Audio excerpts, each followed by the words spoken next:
Winslow Butts, and I'm an attorney at Gardberg Kemmerly in Mobile, Alabama. Today I'm here to talk with y'all a little bit about the process of what happens when you file for Social Security, what you can expect, and what the next steps are. The first question I normally get when I have a new client is, how do I file for disability? There's a few different ways. I think the easiest way is to call Social Security, your local Social Security office, and to make an appointment. You can also go down to Social Security, but usually Social Security sees a lot of lines early in the morning of people that don't have an appointment. So to avoid this, I think it's easier just to call Social Security, have them get you on the schedule, and then come in. Usually they get you in within about 2 or 3 weeks.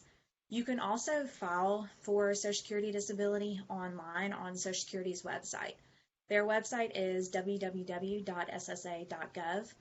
The only problem with that is I think people have a little bit of difficulty if they're not very tech savvy.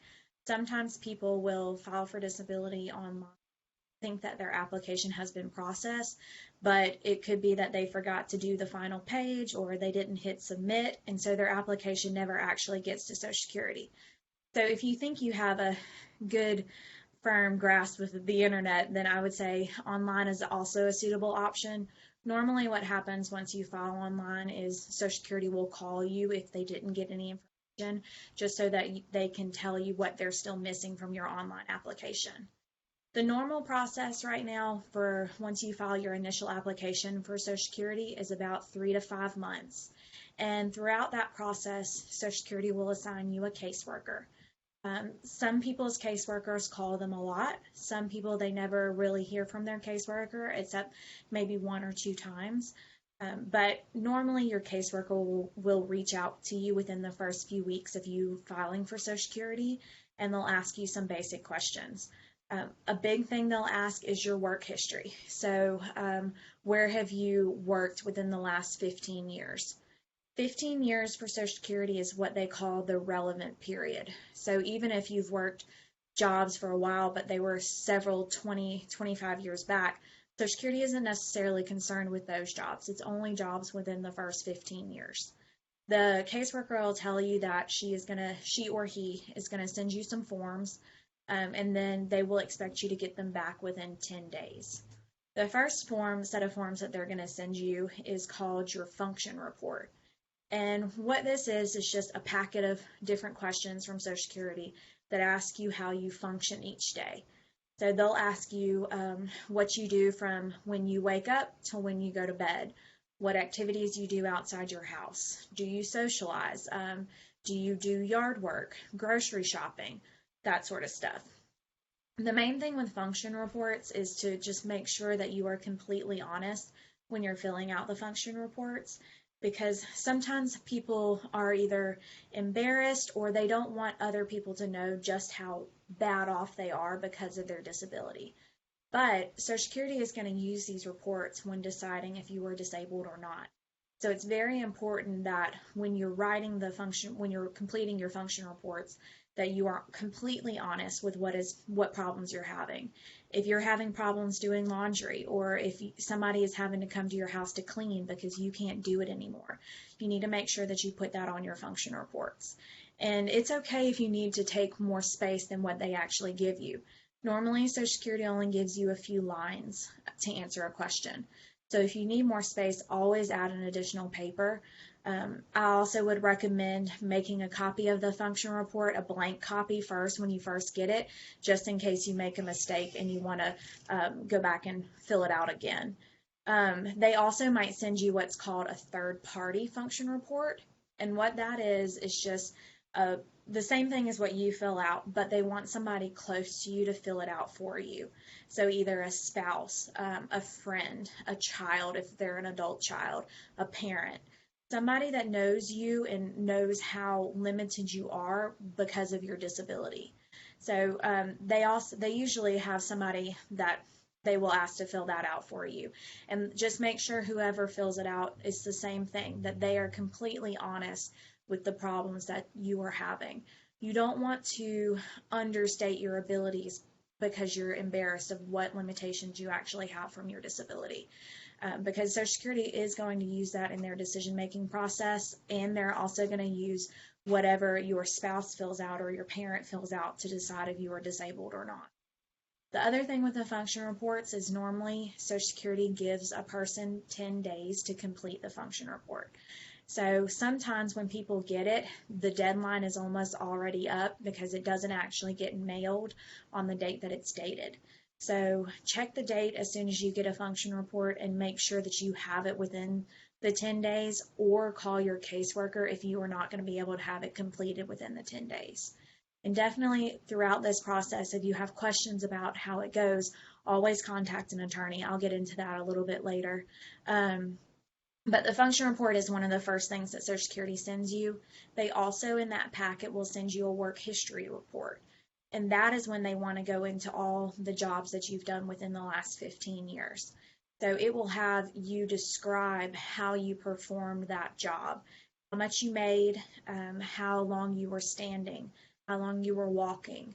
Did you have to lift any amount of weight? Were you a supervisor? Did you have any special duties that you had to do as part of this job?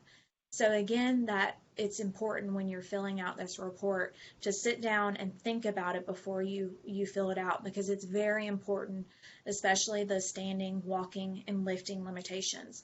If you were lifting, say, 50 pounds as part of your job, make sure that you put that in your work history report, because Social Security is going to use this to classify your job.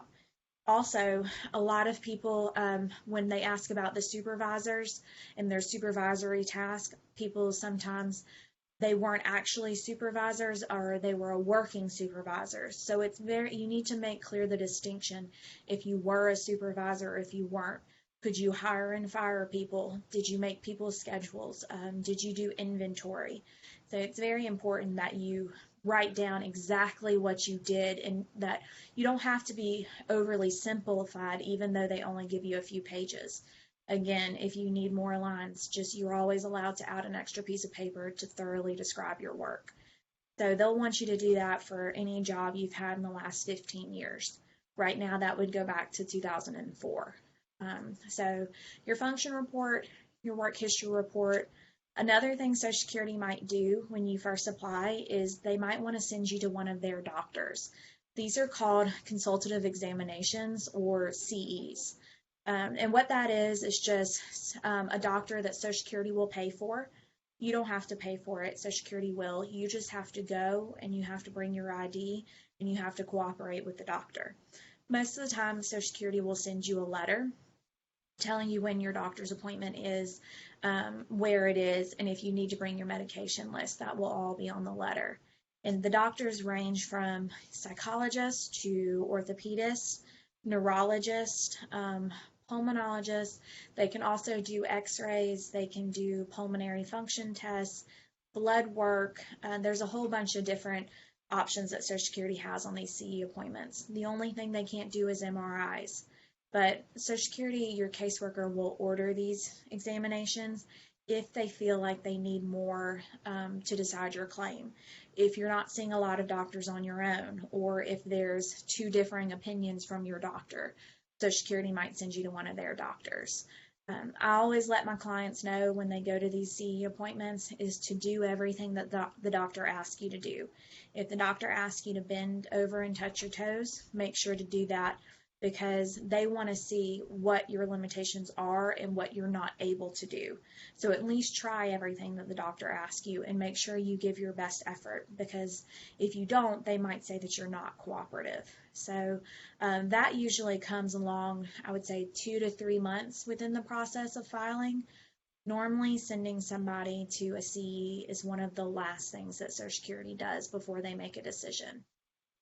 Your caseworker will also want to know who your doctors are and when you last saw your doctors. So when you file for disability, just take a second beforehand and write down who your doctors are, what their addresses are, when the last time you saw them, when was the last time you were in the hospital or the ER, did you have any testing done? If so, where was that testing done? Because you want to make it the easiest as possible for Social Security to get all of your information. So if you kind of go ahead and get all of your doctor's information for them, then they don't have to do you've done the work on the front end. We'll put it like that. But just also exactly when you went to your doctors, that's a big thing.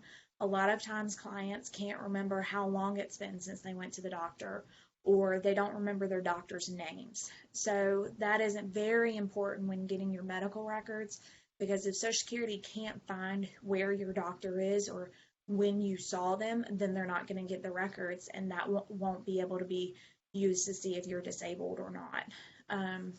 But your caseworker, besides the function reports, the work history reports, they might send you other questionnaires. Sometimes it's a pain questionnaire, or it can be a migraine questionnaire, where it's just different questions from Social Security about a certain problem, asking you to give them more detail. How often are you in pain? What would you rate your pain? For the migraines, it's how often do you have a migraine? What do you do when you have one? Does your medicine help? Do you have any side effects to your medications? So those questionnaires can also be sent either with the function reports or separate and apart from the function reports that Social Security will send you. That's normally their process when they're making a decision. Like I told you before, it usually takes about 3 to 5 months to get that decision with Social Security, and they will mail you a decision in the mail. For Alabama, which is where we practice, Social Security just reintroduced a new step starting October 1st of this year. That step is called reconsideration. Normally, for the last 10, 15 years from Alabama, Social Security would make a decision at the initial level, and then if a person was denied, it would go to a judge to have a hearing. However, with this new reconsideration step, Social Security will make the initial decision. They'll do what's called reconsideration, which means they will just reconsider all of the evidence they had the first time. They might send you to more doctors at this point. They might have you fill out more forms, but they will reconsider the evidence before making another decision. If you are denied at that point, then it will go to a judge for a hearing. So the entire country has been practicing reconsideration for the last 10 years or so. They were doing a test run to see if that step was necessary in the state of Alabama, but they've decided that it is, and so they are reintroducing reconsideration into Alabama starting October 1st. So that is part of the process now for those who are applying in Alabama. And that normally, I would say, takes about 3 months or so to get your decision. If you were denied at that point, like I said, you would appeal it again, and at that point it would go to a judge for a hearing. The wait time right now in Alabama for a hearing is about 14 months. It is getting faster, but again, 14 months is pretty standard from the date of your appeal before they can get you in front of a judge for a hearing. A lot of clients or potential clients will say, when do I need to reach out to an attorney? At what stage in the process should I get an attorney? You are allowed to have an attorney at any stage in the process, and I would say the earlier the better. They've actually made it so we can help people file their initial application, which I think is great because we can help you get all that information. But a lot of times clients, they can't get the paperwork. They don't know their doctor's names because of pain, because of their illness, whether mental or physical, or they just don't have the ability to get it. They don't have a car to go see where their doctors are. So we can help them get that information and actually help file that initial application. I would say most of our clients come to us after they've received their initial denial from Social Security, and we appeal it for them at that time. But there's no set point in the process where you can go and have an attorney. I would say the earlier the better. Definitely, I would not recommend going in front of a judge for a hearing without having an attorney. It's a very complicated process. There's a lot of steps. There's a lot of paperwork that you need to make sure you have in your claim so that the judge can get a full picture of your disability. And that's what we can help with, is making sure everything is needed for the judge to decide your claim, or for your caseworker when you initially apply with Social Security to decide your claim. If you have more questions on applying for disability or the process or anything regarding Social Security disability, please give us a call. Our number is 251-343-1111, or you can visit our website, which is gardberglaw.com. Thank you.